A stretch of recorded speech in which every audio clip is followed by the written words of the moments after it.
फिर महीनों तक आमिर को पुलिस सुरक्षा लेनी पड़ी थी। उनका बाहर निकलना मुश्किल था। घात लगाए बैठे राजपूतों का खून खौल रहा था। कुछ अलग हटकर करने की चाह से ये आंखें मूंदे सभी कुछ सहन कर रहे थे। रिजल्ट निकलते ही इन्हें आगे की पढ़ाई के लिए अमेरिका चले जाना था। सभी तैयारियां हो चुकी थीं। बची हुई औपचारिकताओं को ये छिपछिपाकर पूरी कर रहे थे। पर मौत का खतरा टला नहीं था। अपने हनीमून को ये दोनों दहशतों के बीच ही मना रहे थे। इन दोनों का रिजल्ट आ गया। तैयारियां तो थी ही, जाने के दिन छिपते छिपते किसी प्रकार से वे इंटरनेशनल हवाई अड्डे तक पहुंचे। रिश्तेदार तो दूर, इन्हें विदा करने कोई संगी साथी भी नहीं आ सका। उमड़ आए आंसुओं के समंदर को दोनों पलकों से पी रहे थे। बुरके में मल्लिका का दम घुट रहा था तो खुले में आमिर के पसीने छूट रहे थे। जब तक प्लेन उड़ा नहीं, वे डर के साए में ही रहे। किसी तरह की जांच पड़ताल से वे घबरा उठते थे।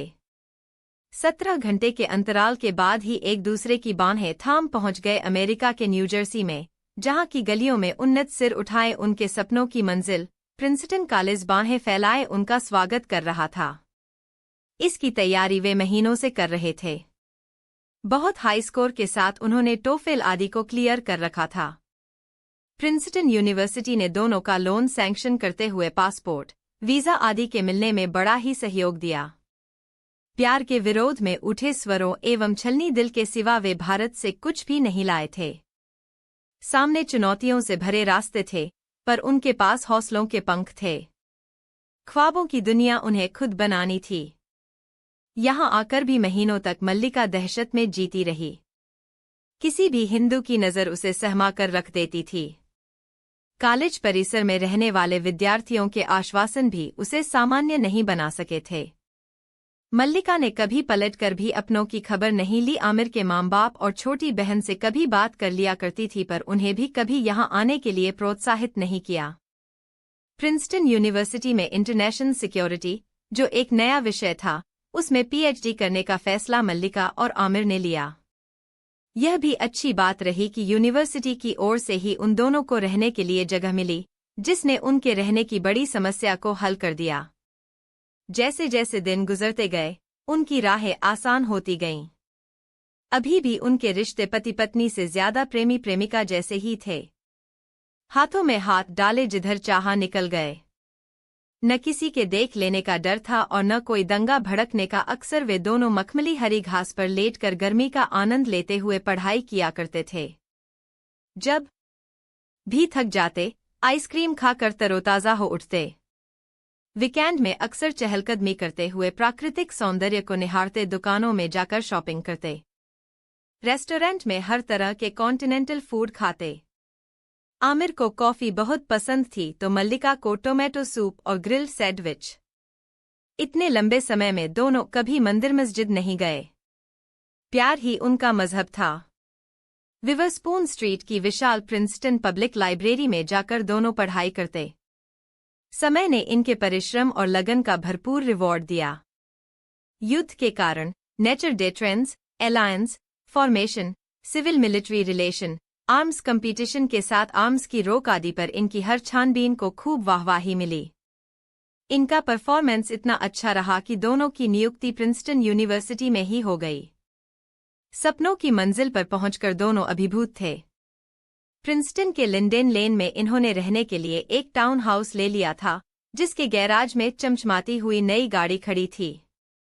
युद्ध के कारणों और निवारणों पर रिसर्च करते हुए उन्होंने करीब करीब दुनिया के सारे शक्तिशाली देशों की परिक्रमा कर डाली। यह अपने आप में बहुत खास अनुभव रहा। पढ़ते पढ़ाते विभिन्न देशों की संस्कृति को मान सम्मान देते हुए उन्होंने मिलिटेड पॉट ऑफ कल्चर को अपना लिया। दंगा, हिंसा और खून खराबे के डर से अपने देश से क्या भागे कि सारी दुनिया को ही गले लगा लिया।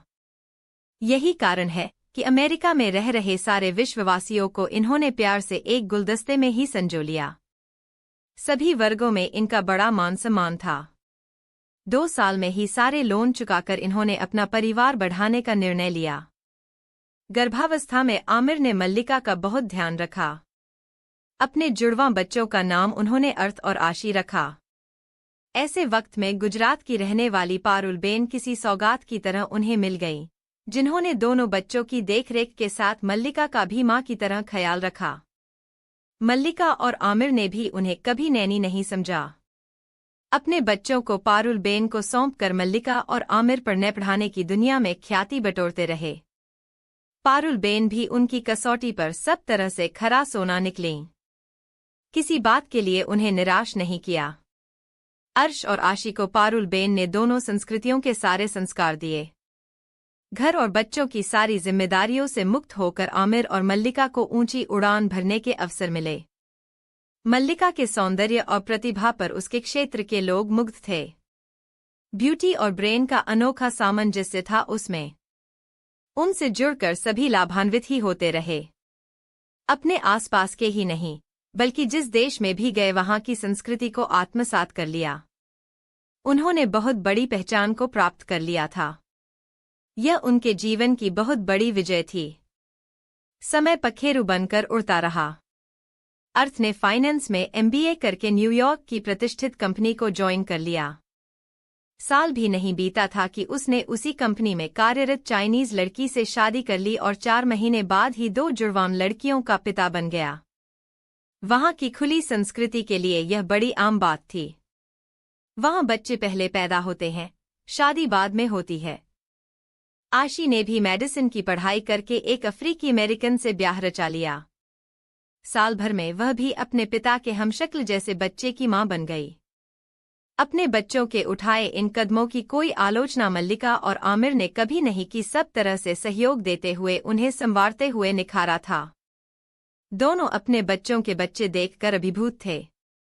सारे जहां की खुशियों को वे बटोर रहे थे। अपने नाना नानी और दादा दादी बनने की खुशी में उन्होंने न्यूजर्सी में ही बड़ी शानदार पार्टी रखी थी।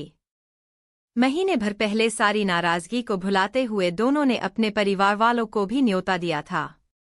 वे आए या न आए, उससे उदासीन होते हुए वे अपनी खुशियों में मग्न थे। इतने लंबे समय में मल्लिका ने भूलकर भी अपनों को कभी याद नहीं किया था।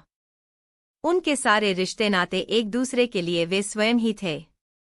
बाकी कमी पारुलबेन ने आकर पूरी कर दी थी। किसी अपने की तरह अर्थ और आशी की खुशियों से उनकी भी आंखें छलक रही थीं। दोनों में से वे किसके पास जाकर रहकर बच्चों की देखरेख करें, इसके लिए